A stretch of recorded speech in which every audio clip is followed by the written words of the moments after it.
The Lord. आप सभी को जय मसीह की। आज हमारे बाइबल मनन का विषय है डर की आत्मा परमेश्वर से नहीं।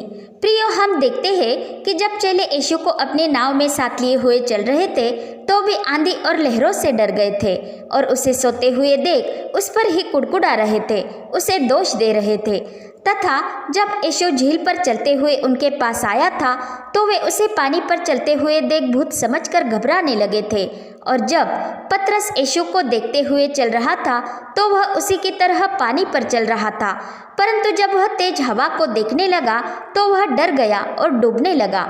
तथा जब यीशु ने अपने मार दिए जाने की और पुनः जी उठने की भविष्यवाणी की थी तब इसे सुन चेले बहुत उदास हुए थे, क्योंकि उनके मन में कहीं न कहीं अकेले हो जाने का डर पैदा हुआ था। परंतु हम देखते हैं कि इन सारी बातों में जब प्रभु यीशु ने उनके साथ बातें की और चेलों ने उससे सुना, तब ही उनके मन में से डर की भावना चली गई और उनकी समस्याओं के साथ उनके अल्पविश्वास का भी उपाय हुआ। प्रियो, डर की भावना परमेश्वर से नहीं परंतु वह मनुष्य के शरीर से उत्पन्न होती है और यह भावना उसके मन में तब समा जाती है जब उसका मन अल्पविश्वासी, अविश्वासी या संदेही हो जाए, या फिर किसी का मन उसे किसी कारणवश दोषी ठहराता हो और तब उसे प्रभु के सम्मुख जाने का हियाव नहीं होता। इस कारण वह डर डर के जीता है, क्योंकि वह प्रभु को छोड़ अपने ही देह की भावनाओं पर मन लगाता है।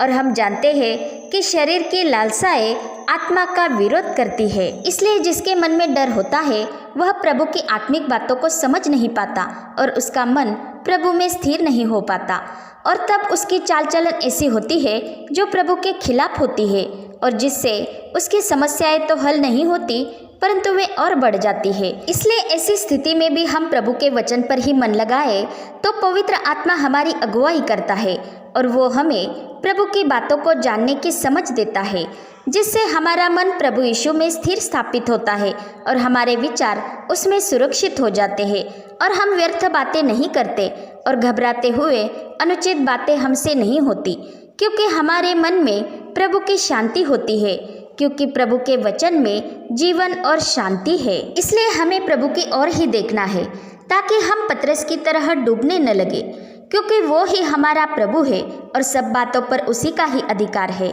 और सभी समस्याओं का हल उसी के पास है और वो ही हमारी सही मार्ग पर अगुवाई करता है। इसलिए हमें शरीर पर मन नहीं लगाना है, क्योंकि इससे शरीर की भावनाएं हमें मृत्यु की ओर ले चलती है। वो हमें प्रभु से दूर कर देती है और उससे दूर हो जाना आत्मिक मृत्यु ही है।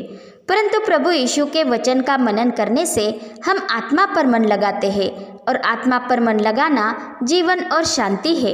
इससे देह की कोई भावनाएं हम पर प्रभावशाली नहीं हो सकती। तथा वचन के अनुसार डर की आत्मा परमेश्वर से नहीं है परंतु उसने हमें सामर्थ, प्रेम और संयम का आत्मा दिया है। इसलिए प्रभु यीशु ने हर एक विश्वासी को यह अभिवचन दिया है कि मैं तुम्हें अनाथ न छोड़ूंगा, मैं तुम्हारे पास आता हूँ, मैं अपनी शांति तुम्हें देता हूँ, तुम्हारा मन न घबराए और न डरे।